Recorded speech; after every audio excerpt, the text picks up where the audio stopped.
Welcome to the Spice of Life podcast, where we take bold risks, build real wealth, and use money as a tool for freedom and legacy. I'm Luke Spicer, and each week we uncover the principles of ownership, independence, to business and life. Whether you're an investor, entrepreneur, or tradesperson, this show is about creating freedom today and legacy for tomorrow. Hey, everybody, welcome to the Spicer Life podcast. Today on the show, I've got the six-time national boxing champion, two-time Pan American bronze medalist. Did I get that right, Brian? Yes, Yeah. sir. Bryan Yes, sir. Colwell from BC, tuning in from his car. What's up, Brian? How are you, pal? I'm doing real good today. We got a beautiful rainy fall day here in BC on Vancouver Island, so I'm looking forward to having a nice chat with you. Yeah. So where did I catch you in? Just finished training, just finished coaching. What were you doing before we This jumped? morning, yeah, I just had a train. I just finished my boxing workout for the day, so we did mitts, bag, that kind of thing, a bunch of shadow boxing and footwork, and then I got a little bit of a break here before clients, and then it's strength and conditioning with my strength and conditioning coach at Empire Athletics. That'll be at I think 4:30 today. Nice. Now you've gone over quite a journey the last couple of years. I mean, we met, I don't even know, like 7 years ago. It feels like a lot, like doesn't even feel like it's been that like it would be that long, but it was pre-COVID, so it's got to be like 6, 7, maybe even longer than that. Holy shit. Yeah, Yeah, it well, probably it actually was. And anyway, before that though, is I still knew you because of where I was at in my life at that point. So yeah, it's been yep. it's been a long time, man. And so throughout that time of knowing you, I've seen you grow and evolve as a boxer, but as a man, but even more importantly right now as like a business owner, and kind of going through these steps and progresses, which it's like, you got a lot of good things to share with the world. So I just wanted to bring you on and talk to you and kind of see, how things are going and talk to you about some of those milestones you've accomplished, right? So you've also been through Well, the ringer with injuries and kind of making that fight career a little bit more difficult. So talk to me about that first. Where are you at with physical health and upcoming matches? well, right now, as you said, I'm a six-time national champion. So I broke my hand representing Canada at the Independence Cup tournament back in February. I was fighting the Dominican champion there. And so I broke my hand, got a plate put in it. So I've spent the summer kind of rehabbing that and trying to put myself kind of back together after that. It was the second time I broke. So I've now broken my right and my left hand in boxing. So just part of the sport. So that's kind of what I've been doing. I've got nationals at the end of November. That's going to give me my seventh national championship. And then will also put me on track to go to the Commonwealth Games next year in Scotland. So I'm just, like two-time Pan American. And I'll be a Commonwealth athlete as well. And it's all just building towards LA 28. And then after that, I'll be an Olympian, and then I'll have a short pro career after that. I want to get a Canadian title, maybe try to box for like a North American belt or something like that. But kind of the idea, we see lots of guys competing into their 40s and everything like that. So, try to get a little bit when I'm done there. But basically, I want to box as long as they'll let me, and then just build my gym and everything along the way. But um, I don't know. Like I'm enjoying I feel like right now, as I've started coaching over the last 2 years, it's actually helping me become a better boxer because I'm learning from my students and watching what they struggle with when they go into the ring or when they go into training or everything. It's like, I struggle with that. Oh shit. Like we're both, and it's making me a better, like seeing these other people learn these lessons or take the knowledge I'm trying to impart upon them makes me better because I see their struggles and it almost like it humanizes it, so to speak, for me. They're like, oh, okay, like everybody struggles with this. So, and like you're struggling with it too. So if you watch the way, it's almost like you have to remove your ego a bit because these people are learning from me as a coach, right? So they're just taking what I say and trying to implement it without any ego. Just Bryan says to do this, so I'm going to do this, right? Whereas like me trying to perform the same move, I've already convinced myself how hard it is and like, oh, you're struggling with this. And it's like, that's a mental thing, right? Like these people who don't have the skill set, don't have the athletic ability, are just trusting you that this is how the move works. This is how you step. So they just do it. right? And you see them learn. It's like, oh, that's where I said it's making me a better boxer because it's unlocking these mental stops that I've put on myself about, oh, this is hard and this is hard and this is the way this is. And it's like, nope, that's just in your head because these people that have, for lack of a better term, like the ignorance, they don't know how hard this move is that you're trying to teach them to do, right? They don't know that it's going to take them 5 years by your timeline for them to master this, right? They just go, Bryan says do it this way, so I'll do it this way. That's another great thing about teaching kids. Kids are so fucking, sorry for the language, so ignorant. They just like, Okay. I think about when we were kids, right? Like the backflip or like remember the first time Tony Hawk did a 900? I remember it melted our brains and it was insane. Now we've got 8-year-olds doing like double backflips just because they saw somebody do it on TV. So they just think, oh, it's just how I can do it, right? So that's been a Yeah. massive unlock for me, especially as I teach these kids, because I teach a lot of young hockey players now with the Empire Athletics strength and conditioning program. So you see these young hockey players anywhere from, I think we got some 11, like 11 to 17-year-olds, and I just tell them, this is how you do this. And they just go, okay, that's how I do that. And like for me as an adult, and I'm going like, do you not fundamentally understand how hard this is? And like all the little nuances that you have to do, and it's going to take you a struggle to do this, this, and this. And they just don't. They just go, okay, like they've got this innocence, if you will, that's like, oh, that's how I do. I'm just going to go and do that. And it's like, oh, wow. Like, here's these What impositions and stop gaps you put on yourself that are just you. These kids don't have these because they just, wow, everything is mental, Bryan. Massive There's unlock like for a me as a really boxer. funny clip of, it's not even funny, it's actually really deep, of Kanye West talking about exactly what you're talking about, where he's talking about kids and they like get on a table and then they're jumping. And he's like, don't climb on the table. And then we put all these like rules and lids and ball, and it slows people down. And it's like, right, and why? And then you're right. Like so many things, actually, we make them way more complicated than they need to be, and we can just go do it. I did find when I was teaching young kids as well, like kickboxing, and then even adults and stuff like that. Like it made me much better because all my sloppy habits that were like programmed into me, right? Of maybe like my foot is like here instead of here, things like that, where I was just being lazy with things, but you'd want to make sure that you're teaching it from the fundamentals. So you got to make sure you're like, my feet are here and I'm doing this, and then I'm twisting my hip and I'm not too much, and I'm all these little things where you're like, oh, and it just made me better at a lot of those things. Even now for what I'm doing with business, like making sure that I'm actually doing all of the things that I preach about and talk to clients about, making sure that like, well, am I really implementing them? Am I really doing these things? Am I holding my family to a higher standard when it comes to like where we spend our money, things like that? Like, am I being prudent with that stuff? Um, how long's the gym been open now? Oh, just over a year. I think we opened July 6th of last year. So one full year. And then as with all businesses, we kind of launched it half cocked last year and everything like that. So for me, as far as I feel, this is our first real year, right? Because we kind of we had to get shit going first thing in the summer because, like I said, Justin and Empire Athletics, they have a whole summer program for all of Yeah. their hockey kids or whatever. So at July 6th, I mean, we're already a couple weeks late, so to speak, for the summer program. So we kind of launched it half baked. Well, not half baked. Justin would murder me if I said, "Oh fuck, I hope he doesn't hear this." But we hit the ground running and everything, and then that first year we were still kind of getting our feet under us. But now that we're in a year, right, the kids that have been with us and the couple programs we did have last year, all the kids had success and that kind of thing. And so this year is it's really been with this September, like we just got through it. I mean, the first week of school, I think Justin onboarded like we had onboarded 2 football programs and a lacrosse program Nice. in like the second week of September. So I think we got it all settled now.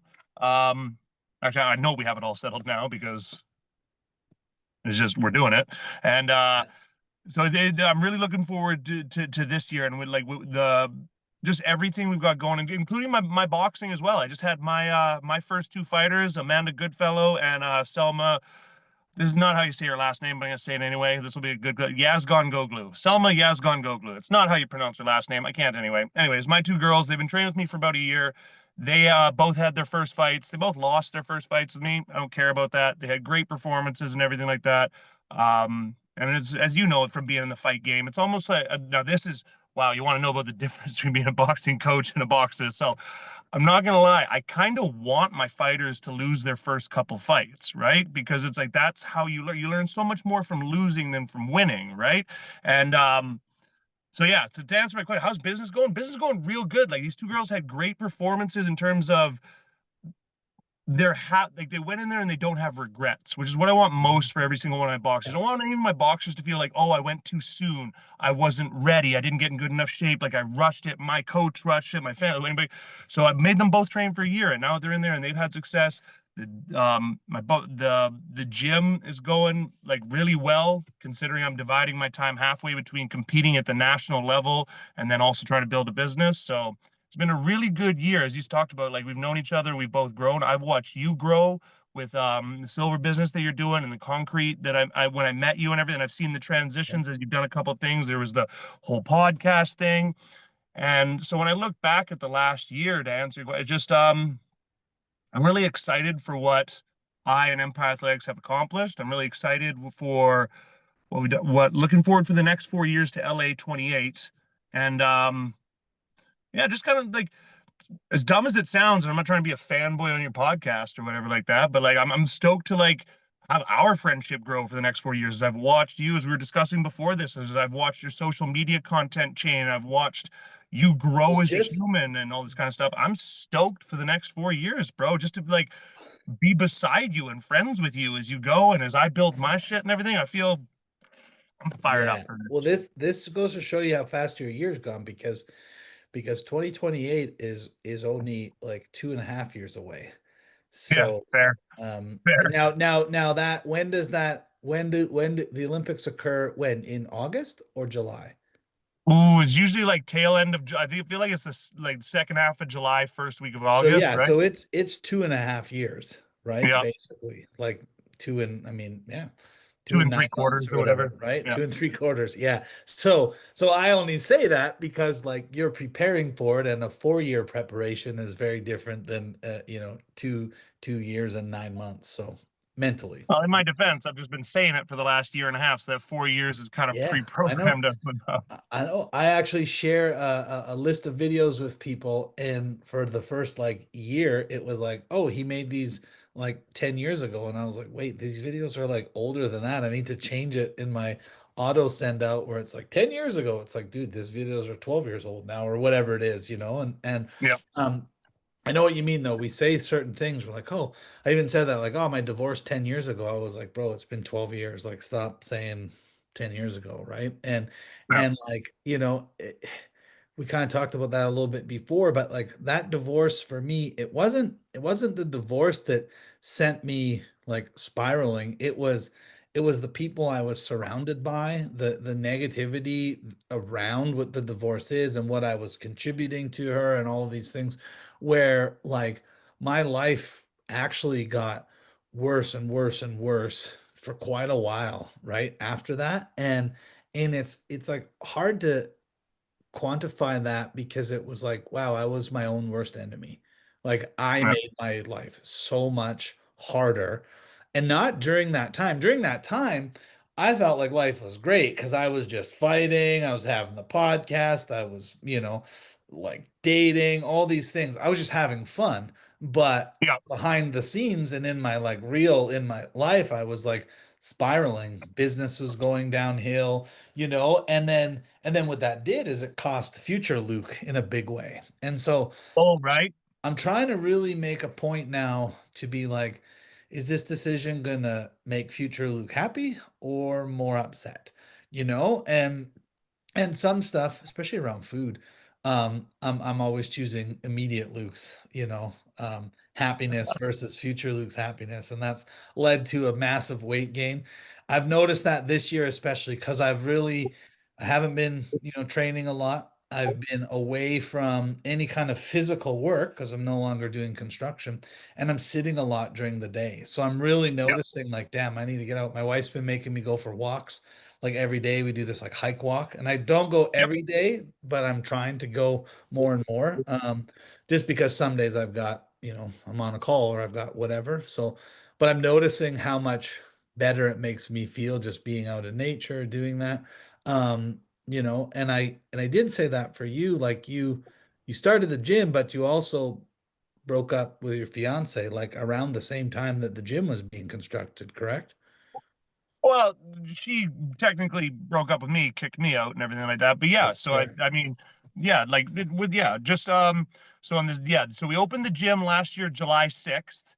We had our very first day of training. We got the photo up and everything. The gym's basically empty. It's me and these, I think it was seven absolute stud hockey players, all Division 1 college or whatever like that. Like our guys we had like our, what do you call them? Our pilot project? No, Yeah. Yeah. pilot athletes or something. I don't know what the term is. I'm trying landmark athletes. I don't know. There's somebody smart will know what I'm saying. Anyways, so we were there with them. So we had an awesome training session in the morning, and then me and Just kind of spent the rest of the day setting up the gym and everything like that, and getting stuff set because like Monday we were launching hard, right? Like this was the Saturday morning. Wanted to get one workout away with the kids. We kind of felt what the things were, and then so yeah, I had a great day all day, trained with the people, came home that night, and basically, yeah, so just kind of skimming over it, but short story shorter, yeah, she broke up with me, kind of kicked me out, changed the locks before I get all my stuff and everything. And I think it was just the way life works is I think you texted me that week or whatever like that. Like you're just like just as a general, like, hey man, like what's going on? And me and you had a really good conversation at the Uh-huh. time. And so this was the start of the summer program. So short stories are, I think Justin had 45 or 50 kids in his summer program. Wow.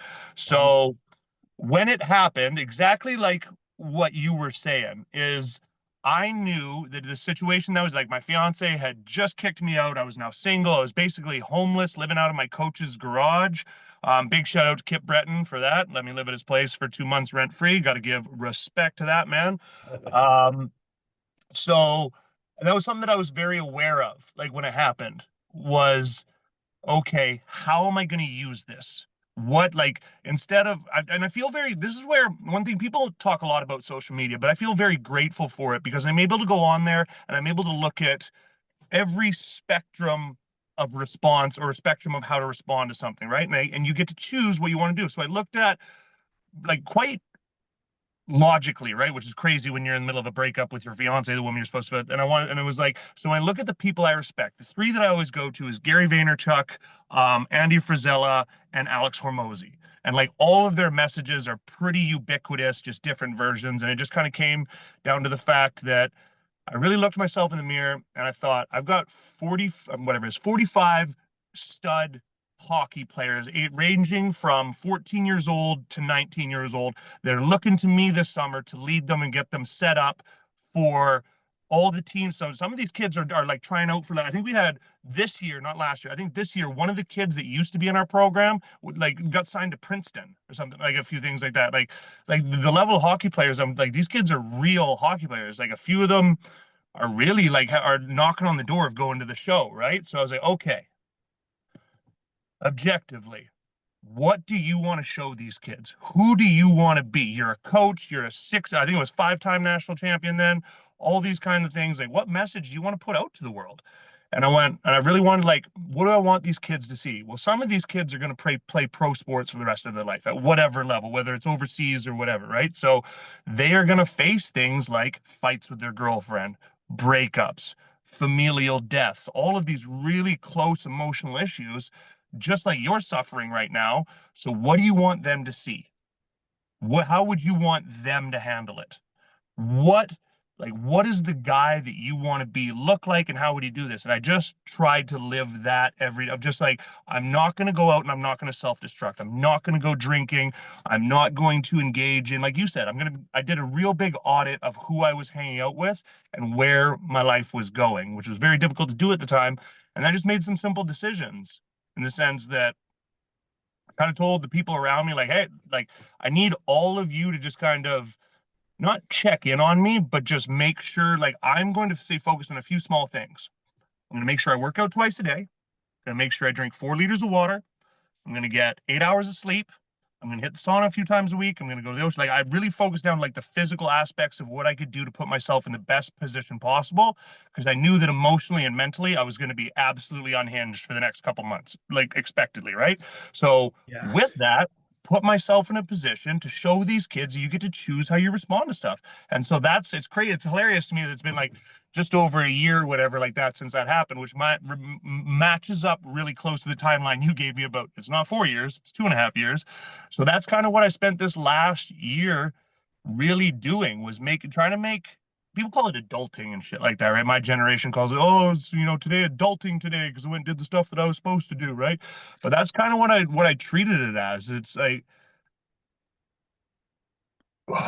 what do you like? No, we'll go to your thing. What do you say? What's future Bryan going to be grateful for, and what's future Bryan going to be upset about? Because there is zero chance that future Bryan's going to be stoked that you went to the bar and got blackout drunk with your friends because you're sad, right? Zero fucking chance. There might be a chance that future Bryan is really stoked that you went to the gym today and you went to the sauna today. He might not be. I can't speak for future Bryan, but like, what is a guaranteed chance? So, and I just started really taken that approach, and now, as you know, like my life is way better a year and a half later. I'm a completely different trajectory, and it just came down to, I feel a lot of our culture and a lot of our North American culture is really based around the fact of like a lack of accountability. Like in this situation, I feel very confident in the assessment that culturally in North America, the majority of the population would have said it's okay for you to go out and get drunk. It's okay for you to go and self-destruct. Like you just got broken up with. You're allowed all of these things because, oh, you're sad, right? And there's no accountability because you're sad, and there's no accountability for any of this. And it's like, but deep down, everybody, including you, knows that these are just self-destructive behaviors that aren't going to serve you. So, Mhm. Yeah, and I actually get really tired of hearing those types of excuses. And I'm somebody that's been saying them, especially around my like I can't say health because I'm still very healthy, but like my fitness level, right? Like I really let myself go. I got a fucking belly on me right now, and I'm like, I don't like it, you know? And it's like, well, obviously you do, Luke, because you're tolerating it, you know? And like I'm aware of that. And but it's interesting when we start to think and yeah, I had a meeting this morning with my mastermind group, and we were talking about, we set goals a year ago as a group, like things that we wanted to do. And I think so many of those goals I accomplished actually this last year. A couple of them I didn't, one being the health one. And I'm like, shit, like, what is my thing? And like 2 years ago, yeah, 2 years ago, when I was just after I just started into this business and I was still doing my concrete, for that first year, um, I was like, oh, like I really want to ramp up my business where I'm at, and like and I wrote goals, and I wrote like, getting in better shape, and I wrote like, and not just, it wasn't generic, it was like specific. And then I looked at this list of goals, and it was like, what one goal stands out as like the most important that will help you with more, and it was like getting in shape, because I knew I'd have better energy, I'd need to sleep less. Like it seems weird because you should get 8 hours or whatever. I hate shooting on people, but I've never been a big sleeper. Like even at the height of my bike career, I'd sleep 5 to 6 hours a day. Like I mhm, didn't really, because I was a full-time business owner, right? So I was competing on a high level stage, and I was running a business, so I didn't have the luxury of being like, I'm gonna sleep and I'm gonna do this. I'm like, how do I add hours to my day? Well, you sleep less. And I know that was like a hindrance on recovery and all these other things, but I knew that like getting yeah, getting in better shape would be like the number one driver of my business, because it would give me more confidence. I'd feel better, all these things. And I got really sick this year in March. Like I was literally sick for almost 8 weeks. Like most people didn't Jesus. know. Yeah, and I like kept trying to get better. My wife was giving me all these like natural, remedies and different things, right? And it was just like this ongoing, it probably was a C word, like or whatever, but it was a Yeah. flu. Like it was like I was just laid out. Um, I had like terrible muscle aches. Up to that point I was going to the gym 6 days a week. Like I was working Mhm. out early in the morning. And one morning I woke up and I was like, I feel like death. Like, and I was like, I can't go to the gym. And my wife was like, what? And I was like, I feel terrible. Like I'm going back to bed. And then, and I had like meetings or whatever, and I got up, and then it was like 2 weeks later, I lost my voice. I was like, like I was at the market all the time. I was like, I can't even go. I can't even talk. I just left the market, you know. And it just got worse and worse. And I was like canceling meetings, and I was like, most things were on Zoom, but I was like, hey, you're gonna bear with me. And I was hacking and coughing as I was like doing these things. And I tried going back to the gym a couple times, and then I would get like sick again. So then I was like, because I pushed myself too hard. And Yep, yep, then I just was like, okay, I need to just get like where I'm like better. So I'm just not gonna go to the gym. I'm gonna start getting up and start reading in the morning. I'm gonna try to stay, if I was tired, I slept, right? I stopped setting my alarm, but I was so used to getting up that I just kept getting up at like 5:30. And then instead of falling back asleep, I would just go, okay, I'm gonna get up, I'm gonna read, I'm not gonna go to the gym and push myself because my throat was sore. So I started reading. I started like listening to some different like content and like educational stuff, like learning new skills. I was like, well, shit, if I can't yep. work out, like I might as well develop. And without realizing it, I got into a really cool habit of like that 2 hours in the morning, just personal self-development. And I just started doing that. And then Hell I yeah. was feeling better, and then I started trying to go to the gym a couple times here or there, but it turned into this like where I tried to just fit the gym into my busy schedule. And then I was like, it was summer, and I was like, you know what? I'm gonna work outside every day. I'm gonna do stuff around the yard. That'll be my fitness. But it was never enough. It was never Yep. pushing my body enough because I never changed my eating. I still ate like a, Mhm. garbage truck and just tried to out train it. And then now I've been to this point where I'm like, holy fuck, like I don't want to go to the gym in the morning. I don't want to go to the gym in the afternoon. I don't want to go to the gym at all. But I know how much I love the gym. But it's just like I've Yep. gotten to this thing where these are these negative like guys. And I always think like, and that's what I said at this morning meeting. Like I started this group because I wanted to be around guys that would like grow and develop and push each other to be better.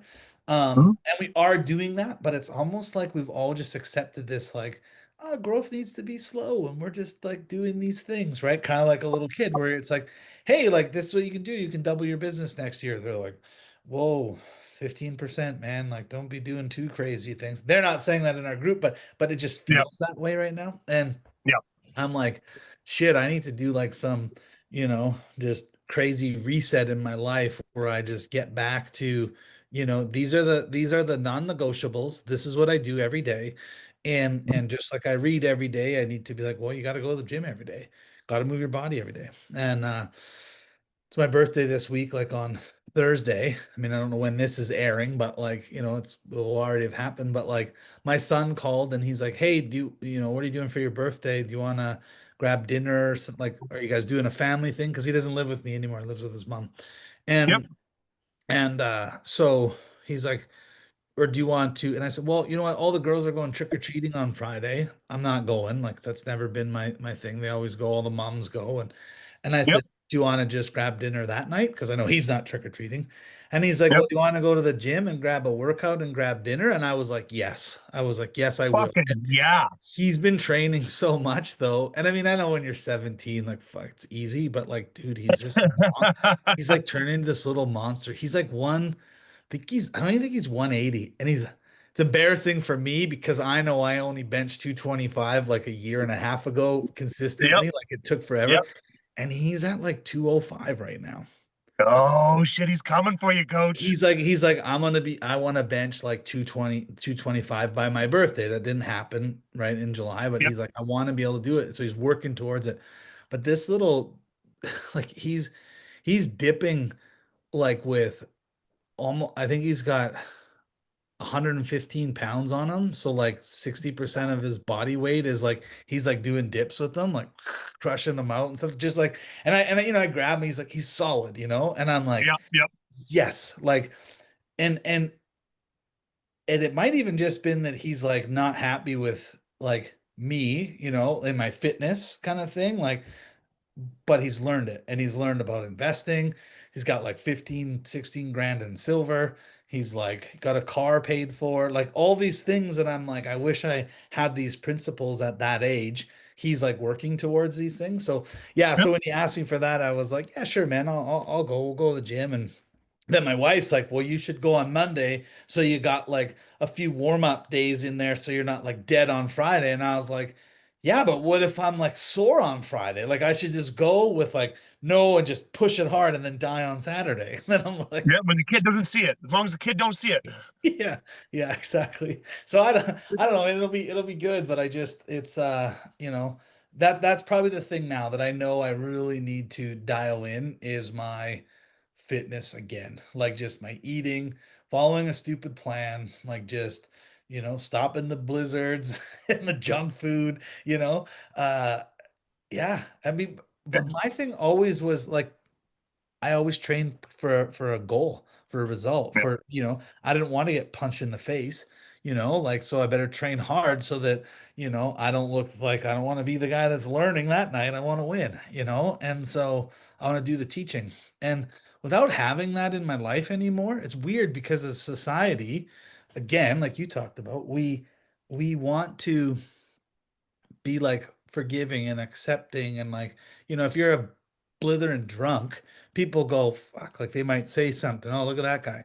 But if you're walking around this fat guy, nobody says anything because it's like you don't want to fat shame people or whatever. And I got in trouble for saying this before, but I'm like, I'm 280 pounds, I'm a fat dude now, like, and it's like, so it doesn't feel good. So I know if you're bigger than me, you don't feel good either. So just like figure it the fuck out and like get back into moving your body and doing the things and going, to the gym. Go call Brian and get some help. So, Well, like circling back to where this started, like you're talking about with the like with the fitness and everything. That's why I focused so hard on it when the breakup happened, because I was right. because it is. I believe a lot of that too is it is so foundational for I believe my business and my business prospects and a lot of my mental health development and emotional development is all rooted in the physical activity, right? And it teaches you it's the foundation that you can build other things off of in the sense that like you can it's the discipline aspect, right? Like as I'm hearing you talk or whatever like that, we started this when I was talking about with the kids or whatever like that and the mental shift or whatever like that. Yeah. And I what I heard when you were talking is that like you've identified that I've built this up in my head that it's this thing and it's this hard and it's like I don't really want to go to the gym. But you also what I hear when you're talking is it's like I know I just have to get on the other side of that. Once I get on the other side of it and I get back into the routine, right?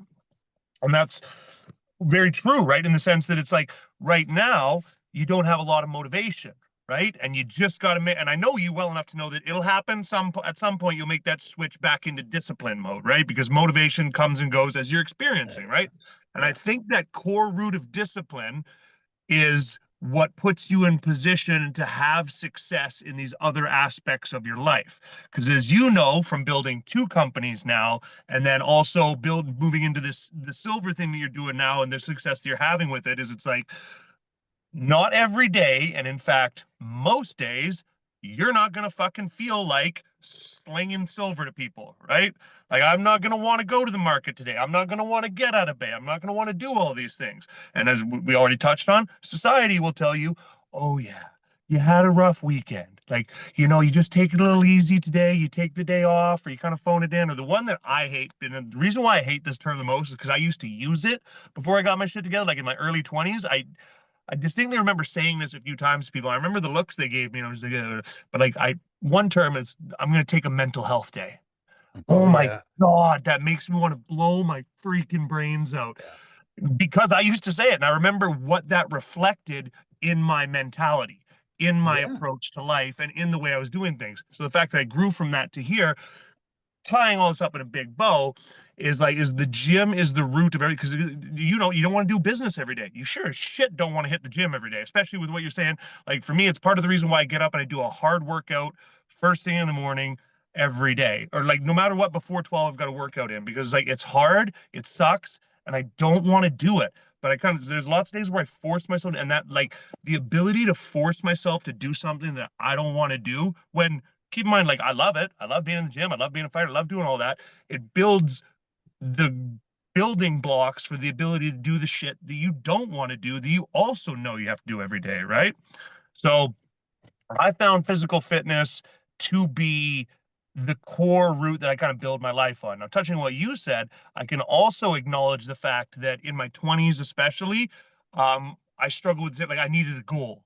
I needed something to kind of sink my teeth into, to kind of look at like I'm doing it for that. I don't want to get up and run the morning. Oh, well, to use your analogy, you've got to fight in 2 months, Brian. Do you want to get punched in the face? Do you want to? So it was like, it was the goals helped. And that was kind of a transition I was already into, but over the last year with the fiance came out was just like going back to when I made that decision was it was like it's not about what you feel like doing for the next year. It's Yeah. about because I would have been what 34 turning 35 and everything like that. It's like you're fucking 35 years old. Like you maybe it's a little bit of a hyperbole and not everybody can, but like you don't got much time left, bro.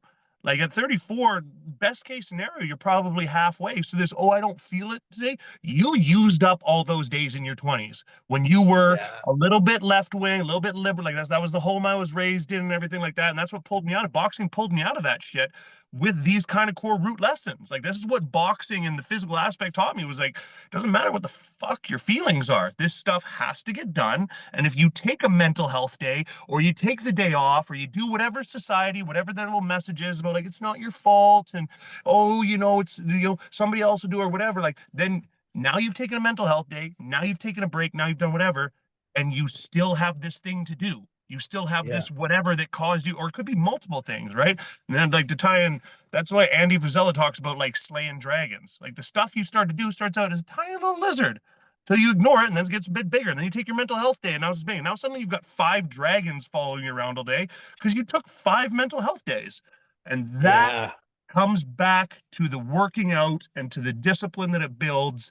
And it just allows you to like, it's the building blocks of everything else that I've come to, and it's the message that I want to impart to the people that come after me and to my students and to everybody who I'm not saying people do look up to me. It could just be thing in my head, but it's like that's the message that I want to instill and perpetuate is and I use the gym for that because a lot of people like you're talking about the term lucky, right? Oh, you're so lucky to have time to work out, and you're so lucky to get to box for a living, and you're so lucky to get to run a gym, and you're so lucky to be part of a strength and conditioning program. And it's like, I hate to rip on Canelo here, but motherfucker, what? Like the number of times that I've gotten up and I've done stuff that I didn't want to do like over and over and over, and like, and that and I knew that, and I knew that's what I wanted to do when the ex broke up with me. Was it was like this is an opportunity. You're never gonna have a better chance in your life to set yourself up and become exactly who you want to be. And so that's what I focused on. And that's what I'm doing now every day of my life, whether I feel like it or not. I'm very grateful to be surrounded by a lot of people like yourself and that was another part of as we talked about before we came on here is like when I decided what I wanted to do with my life and how I was going to move forward, no matter how painful it was, I had to cut out a lot of people. And to this day, even like right now, I've got 2 or 3 text messages, or I got 2 texts and an Instagram message that I've ignored for a couple days because these are good people. Like there's nothing wrong with these people, but it's just like you're going in a different direction than I am and I just and I feel I really struggle with this like cutting people off because it's not like there's anything wrong with you, but it's just like at the end of the day, I'm going right and you're going left and I respect that you want to go left or maybe it's just that you don't want to go as hard right as I do. Right?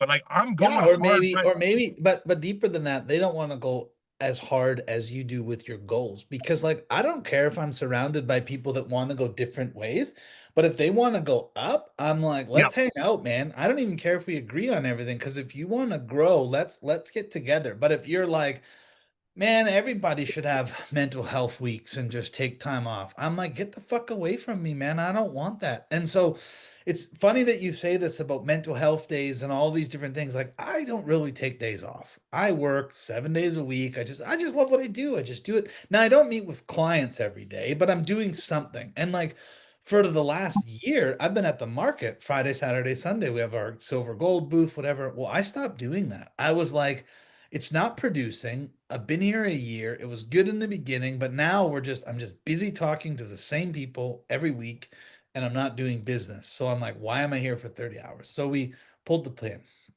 And so for the first couple weeks, I just did a ton of work at my house, like out in the yard. I was in the skid steer. I was fucking moving shit. it was productive, it was fun, but it recharged me.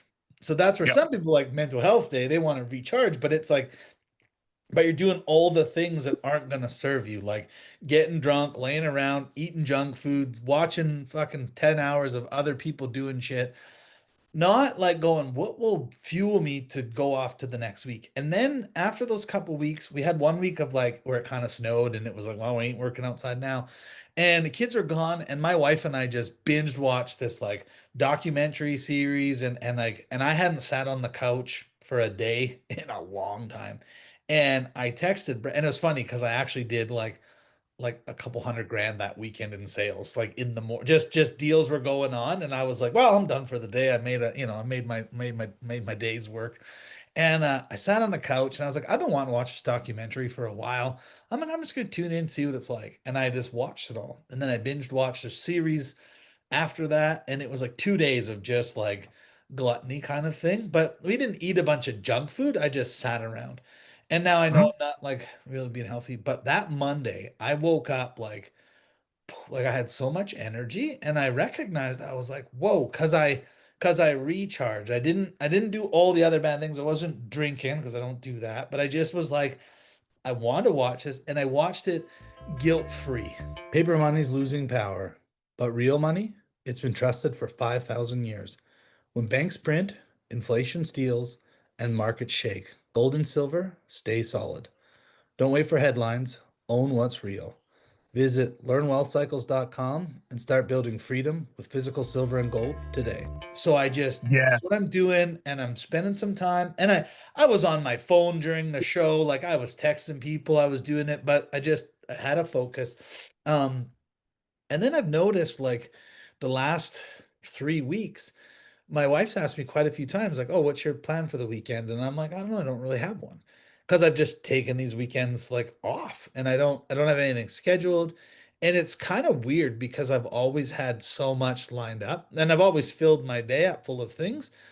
But it was like, well, I'm noticing that you're really doing a lot of these like weekends or whatever. And I was like, yeah, interesting.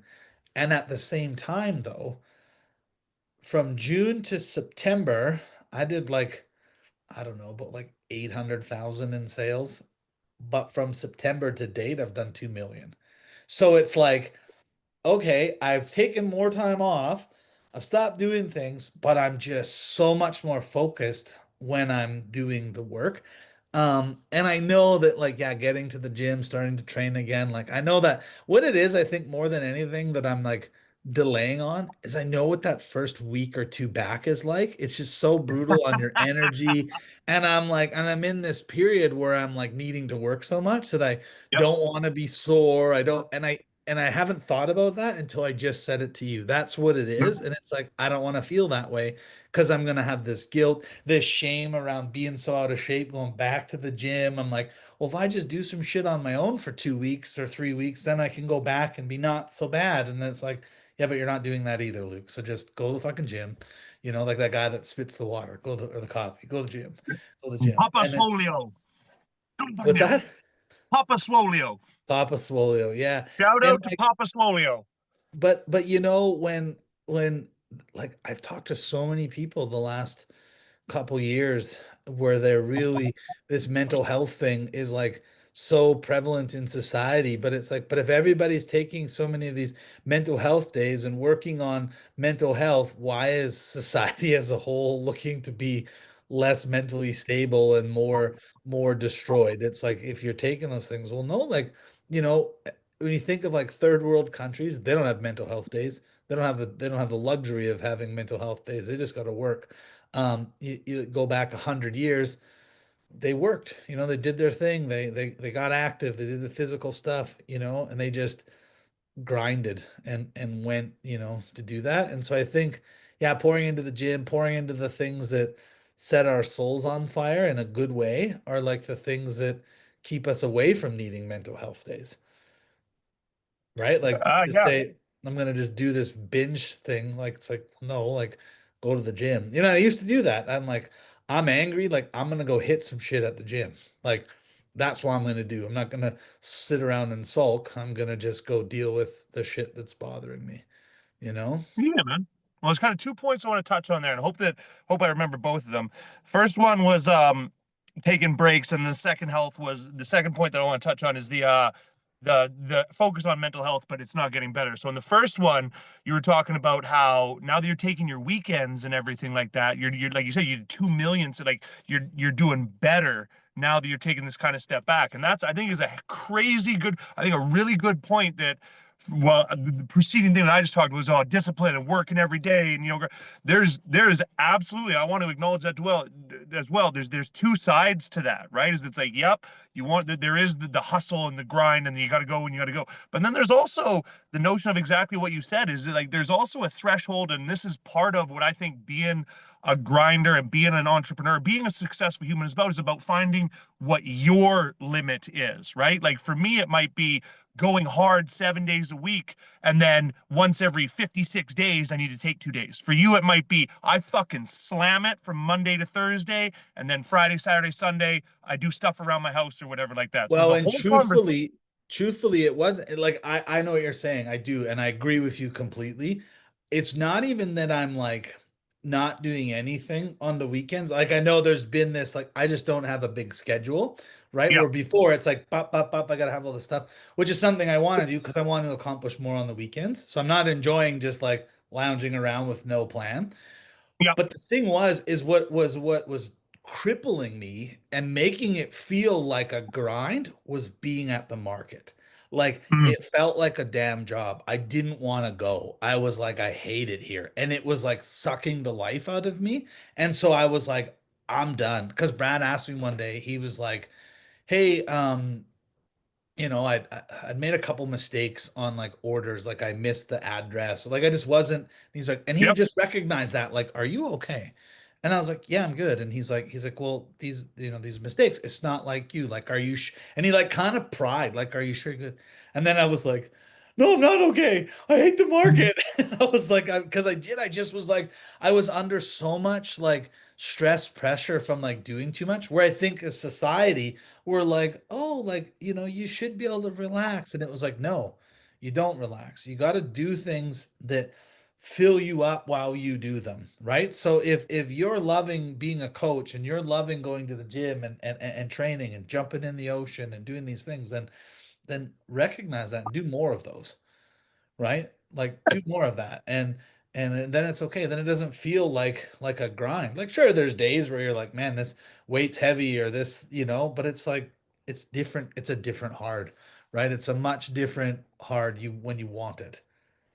well, and yeah, and like, and so building on that point that I was making is it's like the concentrated work that you enjoy, or like, again, it's almost like quality of time spent versus quantity of time spent, right? Like to use your example, am I better off using those 3 days instead of being 10 hours of the market? Am I better off just spending it 2 hard hours on my phone smashing out texts or whatever like that, and doing these other things? And that's where, so going back to that, is it's like you have to find your own threshold for how much you can and can't work every day. But once going, another thing is that there's also, it's like understanding our capacities, in the sense of, so I listen to a lot of Huberman Lab, and obviously he's a brain guy, and they talk about, like, as humans, we only really have, they call it the ultradian cycles or something like that, ultradian or whatever, but it's 90-minute cycles. And as far as, like, we can only really focus hard on something for about 90 minutes, and then, like, this, at the scientific level, like, your brain just goes to shit, and you need to go and, like, focus on other things, right? So that's the key component too, is like, what if, like, instead of, like, and this is where something from, I learned this lesson now, but I understand why I didn't have success going to university and everything in my early 20s, which is I was that guy where I wouldn't do in high school. All I had to do was go to class, right, and show up to um tests, and, like, I got my way into UVic, right? Like, and I never Yeah. studied once in high school, yet I had the grades to get into UVic, right? um Obviously, when I went to university, that didn't work out, right? Because then all of a sudden, you're going to prepare for the night before a midterm. Well, you can't smash out 10 hours of studying. And now I know, oh, No. there's science behind why you can't do that, right? So that was kind of the first point that I wanted to touch on, was whole, like quality of work versus quantity of work, and like quality of Yeah. focus. And, like, the answer isn't always more. And I feel like one message that's really changed with, like, Gary Vaynerchuk, another guy I listened to, Dan Martell, is Mhm.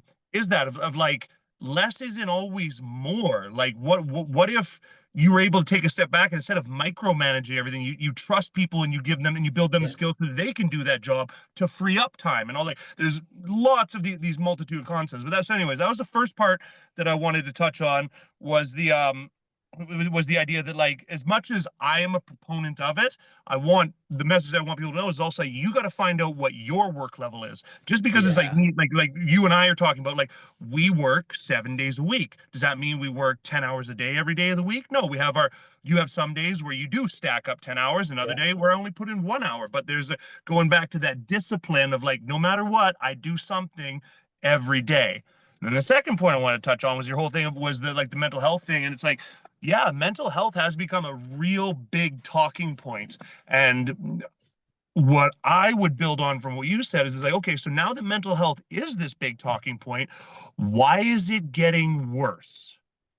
Are the things we're doing to combat mental health, are they actually fixing the problem? Are they actually doing anything? Once again, going back to this like quality versus quantity, or like what do you actually like? So if mental health is this big problem, are the practices that are being put in place helping? Because for me, from my side of the struggles that I've had with all of this thing, from depression to anxiety and all these other kind of things, what I would take as the modern North American cultural approach to it didn't work for me. What we're talking about, like, oh, take it easy, take a day off, take a mental health day. That I tried that shit. I did that shit all through from 18 to 25, so to speak, right? And it did not serve me and it didn't work. When I switched my focus to what we've been focusing on, where it doesn't matter what you feel like, your feelings don't really matter. Like they do, but there's certain things you have to get done every day. And when I started getting those things done every day, whether I felt like it or not, crazy how for me, the mental health and all of those practices and all of that got better. Right. So it's always a complicated, convoluted discussion, but Yeah. those are kind of my 2 points on mental health is it's like there's the discipline aspect, and then there's also taking a hard look in the mirror as like just because Luke says, hey Brian, before a fight, the night before a fight, I always smoke two big Cubano cigars. Like it's just like it sets you up great for the next day. Well, just because somebody says something doesn't mean that like you should take the mental health approach that we're all seeing in North America. You should take the mental health, no, I would say North America or like the Western world, right? And take a Yeah. look at the mental health approaches of, for me, the Eastern world or whatever like that. And you look at objectively, you just take a step back from the situation. You look at like what seems to be having success for me and for the population, right? And when I look at that, I think a lot of the modern day mental health coping mechanisms or society level um, approaches or resolutions, if you will, to it, I don't think the Western approach to mental health is Yeah. really working. Not So even close. Not even I close. I I found the Eastern approach. And I would again, I'm cis white male, so somebody's gonna put me on blast for my privilege and all of my shit. But it's like when I think Eastern, that's why I think more of like the meditative practices and the yoga practices, and I kind of take them as more as proactive. I think the Western world approach to like mental health and medicine in general should be reactive, and you should be doing Eastern approaches like yoga, like meditation, like good eating, like some of these more spiritual development as proactive. Because when I find like when I talk, for example, when students come in and they're talking to me about my day or whatever like that, I really feel like if the first thing you reach for when you have pain or something like that is Tylenol, you got a Yeah. problem. I think the first thing you reach for when you're having a little bit of mental problems is an antidepressant or something like again, I'm not really I don't guys, I go to therapy and that's as far as the Western world goes. Like I don't get into any of the drugs, I don't get into any of that um like being a victim, so to speak, nonsense of like how it's not my fault. Kind of I don't vibe with any of that, right? But it's so I think that and the success that I've had in the people around me is putting those two messages together from the discipline, like as the 2 points that I wanted to touch on was one, like the discipline aspect of mental health, and then is more always better, or do you need to take a step back and you learn that on your own? And then in the second half of that is like when you take a step back, objectively looking at like, am the things I do, am I doing serving me? And Yeah. that's a tough conversation to have, right? And that's what it kind of touches on one of my favorite lines from Jordan Peterson, which is, and I can't remember, it's from a while ago, but I'm going to butcher the quote and I'm going to butcher what he's saying, but everybody's going to understand what. And he has something along the lines of like basically 99% of people don't need therapy. What he means by that is everybody has a list of three things that you know right now, with it like off the top of your head, that you should change, you could change, and deep down, you know, if you would change, your life would be a lot better, right? And I think that's very, very true. And I'm going to take that and I'm going to lay it against the Western world modern approach to mental health and to a Western world's approach to a lot of what I feel a lot of problems, right? Is that you got to look at it and you got to go, okay, deep down in your heart, you know, taking a mental health day won't make your health better. Like, you know, won't do anything. You know, you should go and do, for example, for me, it was always school, right? So, you know, you should go and you should put in an hour of studying tonight. You know that you could, you totally have the time for it, but you're choosing not to. And you deep down know if you would go and study instead of going and playing video games or going out to the bar like you did in your 20s and everything, your life would be better. But Hmm. 20-year-old Bryan wasn't ready to have that conversation with himself. And it's a really difficult one to have. And I think a lot of people avoid it. And culturally and societally, fuck, I'm overusing these terms, keep saying the same thing over and over. It's almost like crabs in a bucket. You know, like we all tell each other these things because it's hard to pull yourself up out of the bucket. It's hard to look in the mirror and go, yep, every morning I get up and I spend $6 on Starbucks. And I know I could spend it at home and that adds up to whatever a month, right? But everybody around you tells like, oh yeah, you gotta have your Starbucks, you have your pumpkin spice. And that's a hyper specific example I'm giving that could be easily tweezed apart by anybody. But like I'm just trying to create a Yeah. framework here, right? And it's like the same thing with myself, with a lot of things in my own life. Is like, you know, you would, could, and you should, could, would, right? And if you should, could, would these things, your life will get your life will get better and everything will get better. And that was kind of start going back to where all this shit started with the XK breaking up and kicking me out. Like that's what I focused on last year. Was it was like I took a hard look in the mirror, and I'm not gonna pretend I executed on everything, right? Because obviously I didn't. But I think it's a conversation as difficult as it is. A lot more people need to start having with themselves, right? Yeah. And because it's like you have the answers, like you do. You might need some help digging your way out of the tunnel or and everything like that, but where I started this with is I had to look at the people around me and where they're going and what's going on and take an objective look at who's going in a direction I want, who isn't, and then are you willing to make the changes? Yeah. Or do you want to just crab in a bucket and just go along with whatever feels good and everybody else is doing it, even though deep down you know it doesn't serve you? I think that's where a lot of like midlife crisis and everything like that come from. Another lot of the mental health, like the mental health circle, I feel is a little bit of a perpetual circle because you know this stuff is bullshit, but you do it anyway because everybody else is doing it, and that makes your mental health worse. And your mental health is worse, and it's you know it's getting worse, but everybody else is doing it. So I'm gonna keep like you know, and it's hard to pull yourself out of this cycle because Yeah. everybody else is doing it and it's comfortable and you're all kind of degenerating and devolving together. At least that's what I see from the outside Mhm. when I look at a lot of like I'm in on Vancouver Island, I look at Victoria and I look at the local scene and everything, the people I grew up with and the people I see coming up between me and my social circle, my demographic. And my God, I worked in the bars when from like 19 till 25 or 26, right? And it's tough to see a lot of those same people that I still have on Facebook and Instagram and like still in there doing the same thing and like pretending that it's going to be different or they're going to get a different outcome. And Yeah. I wish them the Well, and best and I hope them. yeah, man. I mean, yeah, it's funny because I say this shit and then I get in trouble, but it's like, when your quickest solution for feel like you said, right, is popping a pill of some kind or having a drink or, actually doing drugs, it's like something's wrong. Like honestly, something's wrong in your life. And so I'm not a doctor or an expert by any means about like, the chemical imbalances that can occur in a person's like mind where they have to take like an antidepressant or any of these things. Like, I mean, I don't get it. But I've also never seen anybody that's on those things that would be the definition of a healthy body and person. And so if they're not, and I said this a Yo, let's while go back. ago. No, no, no. Yo, let's put a full stop on that right there. Right? How many people do you know, because it's fucking everywhere, right? That have gone on antidepressants or gone on any of these chemical drugs or any of the modern way that people, or how many people's lives have gotten better because they went in and some doctor gave them no, oh, you have ADHD or you have depression or you have this or you have that.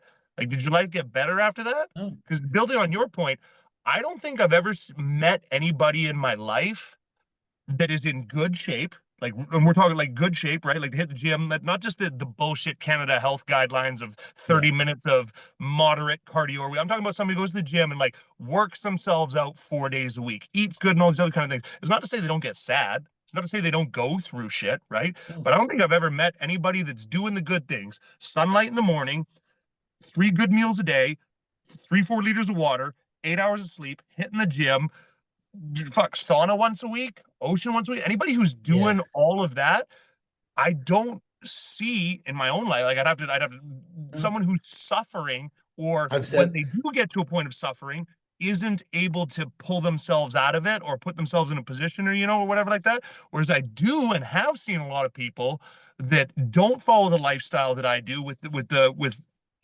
proactive things for my body or whatever like that. yeah. I've met a lot of people that go the other route. And I don't think I've met a single one or seen a single one on Instagram or on a Facebook thing or whatever like that that went the antidepressant route or went whatever route that isn't discipline and physical activity based, right?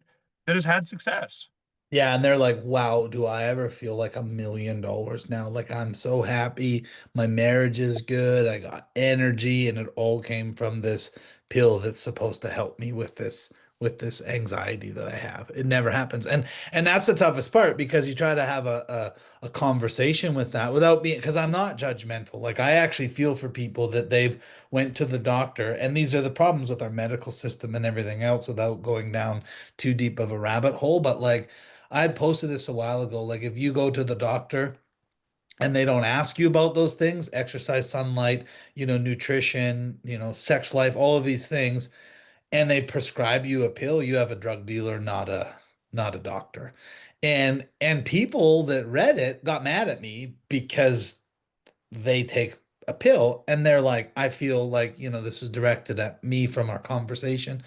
And I was like, absolutely not. I said, it's directed at your doctor that Yeah, did that. no You shit. didn't. You went to somebody that you fucking trusted and they're like, "Hey, here you go." And you're like, "Oh, thank you." Right? Like if I came to the gym and you're like, "Luke, do this. This will help you, lose your belly fat." And I'm like, "Okay, Brian's got abs," and I just go do it. And it's like, and you're saying, "Eat a bag of chips and a bowl of ice cream every day." And I'm like, "Fuck it, I'm gonna do it. I trust Brian." And I get fatter, I'm gonna be like, "Well, I don't really understand." And I said, "What happened?" And this is what Brian said to do. And they're like, "Dude, he sabotaged you. What do you mean?" And then I defend you, and I'm like, well, look at the results. So it's like I just wish they would look at the results and go like, are you happier though? Like I understand when you pop that thing, you feel like you're happier, but are you happier? The answer is no. And I know it's no because you're not happy. Like, these people. And it's like I wish that they would do that where even like you said, like, look, you know what? Um, work out 5 days a week for an hour. Get a trainer. Go do that. Go for at least a half hour walk outside 7 days a week in the sun. Um, eat this fucking meal. Like let's figure out what you like. Make a meal designed around what you enjoy. Like if you don't like chicken but you like eggs, well then eat eggs and whatever. Follow this for 6 weeks and let's just check in mental health wise, how you doing, and let's just see, and if it hasn't got any better, then go back to what you're doing. Maybe it's 8 weeks, nine, like, you know what I mean? Like, but like, I don't think any of them would come back and go, yeah, like I just don't feel good. I feel worse. There's no None of this fucking helps. way. There's no way they would feel worse. None. Yep. And it's like, but then it boils down to this whole thing that we've talked about motivation versus discipline. And Or, or the other one they'll throw in is like, oh, I don't have time, or like you don't know when, like it must be. yeah, That's one. Once again, you're lucky. You're this, you're that, or you're all these things about like that. Everybody's got this quick go to about why you don't have time, right? And it's like, and yeah, that's a, if it's not lucky, then it's time, and then that's where I I just can't with people. Like, no, because we all know you have a cell phone, right? So flip that little fucking cell phone open, go over to it's in your settings or whatever like that, and look how much time you spent on there this week, right? And it's like, but then these two excuses that you just gave is like the discipline and the time. Well, I think the time one is also rooted in the discipline, but exactly like you were saying, I'm gonna touch back to you so you can keep building on it. But it's like that shit. Yeah, that shit drives me up the yeah, wall, right? Like, oh, I don't like this thing is like there's these as you and I report, there's these two or three answers that everybody gives you. And it goes back to our bigger thing of like because society's told them that those are legitimate excuses. The yeah. Western world has said like by the same thing of like, oh, take a mental health day, or like they said, oh, like the fucking dad bod. Oh my God. Oh my God, this acceptance of it or everything is like, oh, I'm a dad now, so I've got to get a belly. What? Yeah. Fucking what? Like, you're a dad now. You should be in the best shape of your life, killing it Yeah. every day. Because now I don't have kids. I have no desire to have kids, but I mean, I spend the majority of my day around kids every day because I'm coaching and teaching them. And it's like, if I really feel like kids are going to respond to what they see, It's right? true, man. I mean, even adults and clients, right? Like I can see the respect, and I mean, obviously now it's different too because this is all clients see. Luke looks pretty Yeah. good. You know what I mean? Like I understand that part too. It's like so, but yeah, to like go through it and to see it and like, yeah, I don't want to be like out of shape and being a bad example for kids, for my kids, for anybody. And like the the timing of it all, it is an excuse for sure as a parent with four kids.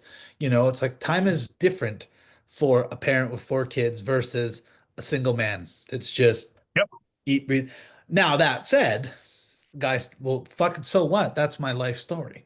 Like, there's also other things that I have that would make my life way easier than yours, which you don't go, well, must be nice, Luke. Yeah. Like so there's that side of it too. And I saw this stat the other day that said 60% of Americans now are one paycheck away from like complete poverty. Like they're just that, like if they missed one pay period, they'd be fucked, Yeah. right? My instant reaction wasn't to like, I mean, I know that the financial world is like, bad from what they've done and why things are so hard. But I went to Google and I was like, what percentage of Americans watch 3 hours or more per day of TV? Guess what? Guess how much it was? 3 hours of more of TV per day.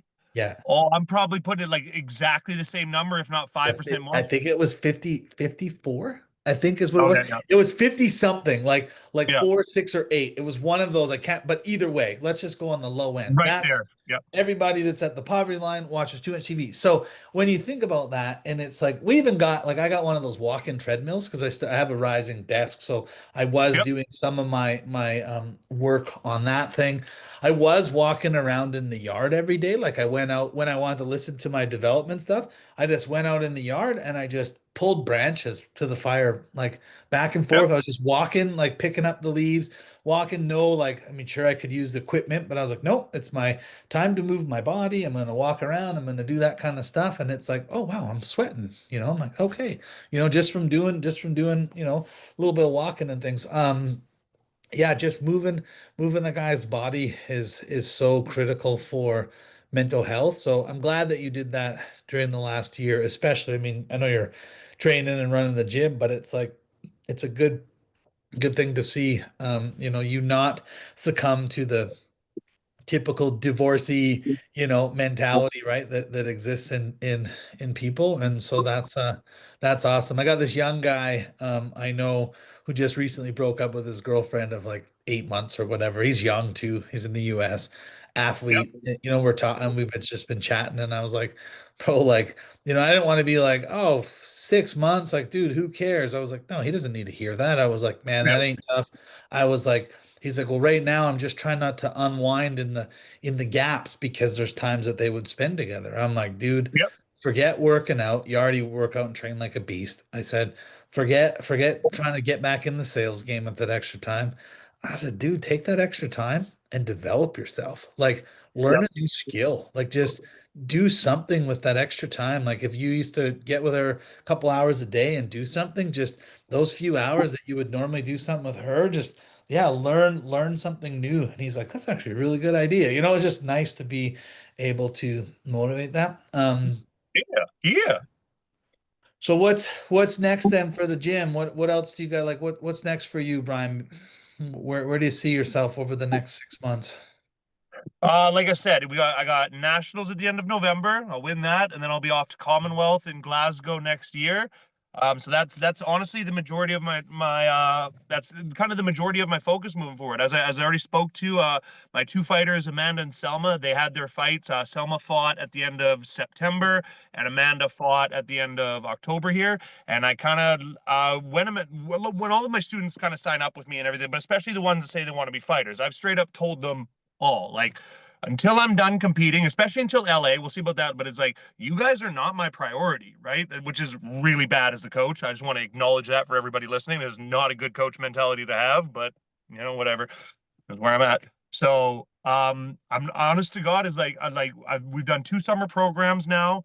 I know Justin and Empire and Athletics, they brought on a bunch of new programs. So it's like I'm just kind of treading water on the business front. No, like in the sense that I'm not making a big push for it. I know how much, like, I know what my clients are. I know what my revenue's at or whatever like that. So just kind of like, okay, this is what I've got for the next 6 months. I'd like, like I'm going to use the numbers that I have as the basis for now. I live like, this always makes my coach laugh, but now I'm just going to go live like a hobgoblin.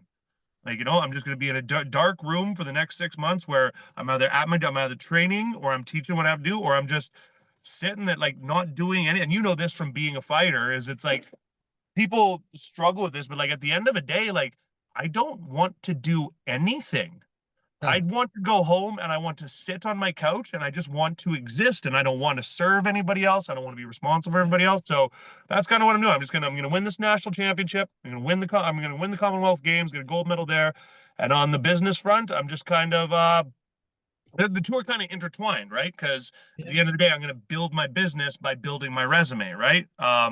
And I don't Effectively, think right? there's Like, why anything are wrong with people? that. I think that's actually being honest as a coach. And where you are right now, you're not a coach. You're an athlete. Like Yeah, you are coaching people, but you're an athlete and you're competing, and that's what you are. Now, yeah, you need to have a job. You need to pay your bills. No different than anybody else that's fighting. yeah, So they have a job that they go to, and the job is not their priority because they want to yeah, fight. So they're like, hey, we're coming to the gym, we're doing this thing. So it's like they have to understand that. And I mean, if that doesn't fit for them, then they might need to find a boxing trainer that wants to be a boxing coach and progress. Like where you're being a boxing trainer and you're yeah, training athletes for some other sport, you're not looking after them. You're just there to like condition their mind and their body, not like, yeah, take them to the ring. Now, that's something that you want to do in the yeah, future. Like, that's okay. No different than when I was fighting. We had a coach, but we were like helping each other. I was an assistant coach. Like, I helped a lot of guys train in the gym because I'm, years down the road.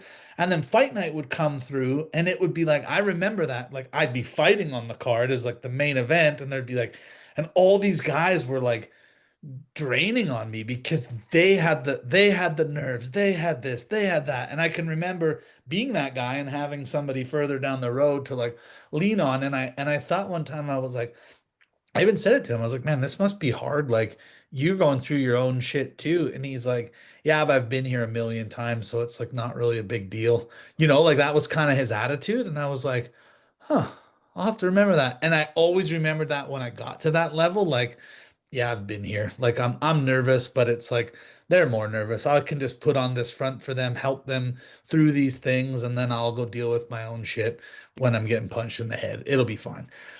but I wasn't the coach, right? I wasn't Yeah. the main guy, and like that would be tough, you know? Yep. So I think good for you for just for again holding that boundary and saying that to them, like, hey, this is where I'm at, and like I'm here for you. I want to see you grow and succeed, but like I can't be doing everything for you that you would require in the same, you know, Capacity that I have right capacity. now, right? So Yeah, both yeah, Selma and Amanda have been really cool about that. So I think I'm going to look at getting them competing again. As I said, nationals at the end of November. So at the end of November, I got to go in. I got to get an MRI and probably surgery on my left elbow. We'll figure out what the MRI says.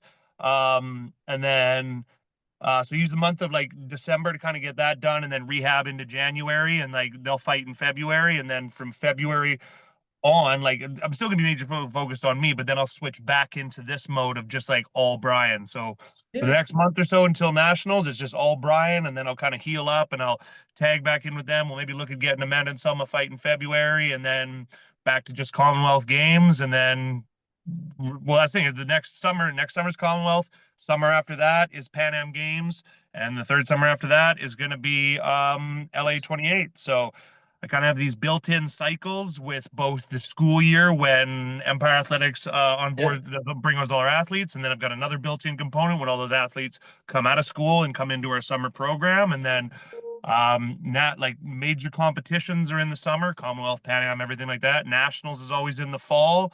So I kind of like, I kind of have the next 4 years mapped out. So it's the next 2.5 years, pardon me, next 2.5 years mapped out. And then it just kind of becomes going back to all the things we talked about today.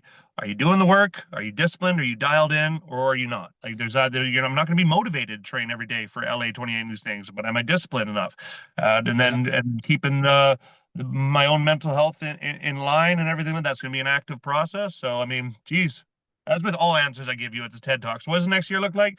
Competing and using that to build the business and build the notoriety. And also like to gain the experience, like I've learned so much competing internationally and going out to like Quebec and everything with these coaches that it's like if I want to be the best coach that I can be to Selma and Amanda when I get to that point, it's like I need to go and do more and learn more because effectively once I've kind of hit that like once I'm done competing, it's not like I can ring that bell and go back and I'm going to get another opportunity to work myself back to nationals and do a few laps of the worlds where I'm being exposed to all of these new up and comer fight, like for example, like yeah, like I've been right there side by side with Wyatt Sanford before he won his bronze medal, Canada's first bronze medal at the Olympics. I've been there side by side with Tam Tebow as she was training to get ready for her world championships and everything like that. Like Tam signed with MVP and Jake Paul right now and everything like that. So it's like I get to see and be right beside and like 1 degree of separation away from this top level of the sport. And like once I kind of stop competing, then it becomes about building myself back to that level as a coach. Right. So Yeah. if I want to do all that, I'm going to go hard for these next 4 years. And that's kind of what it looks like. Man, I love that. That's awesome. Bryan, where can people find you if they're wanting to follow your journey and you know, kind of keep up with what's next for Bryan? Well, I'm kind of a boomer like you, so I'm not on that TikTok, Snapchat nonsense. You can only find me on Instagram and Facebook. And then you can also find me at Empire Athletics. I'm on there a bunch too. It's train with Empire on Instagram. But yeah, Bryan Colwell Boxing on Instagram is the best place. I mean, I don't think anybody uses Facebook anymore, but you can hit me up on there. And those are kind of my two things. But outside of that, kind of work and train. And then, check me out. I'm definitely going to come back for another Luke podcast next time you want to talk to me. So we'll go Like from we there. like that. We like that. Man, Bryan, thanks so much for coming on the show. I appreciate you. And I'm gonna tag you when I get back to the gym this week. Hell yeah, brother. I will smash that like button so hard. Thanks, bro. See ya. All right, see you, boss. When the system shakes, paper wealth disappears overnight. But real wealth, it doesn't flinch. Gold and silver have outlasted every currency ever printed. The question isn't if this next storm comes, it's what will you do when it does. Visit learnwealthcycles.com. You too can own what's real.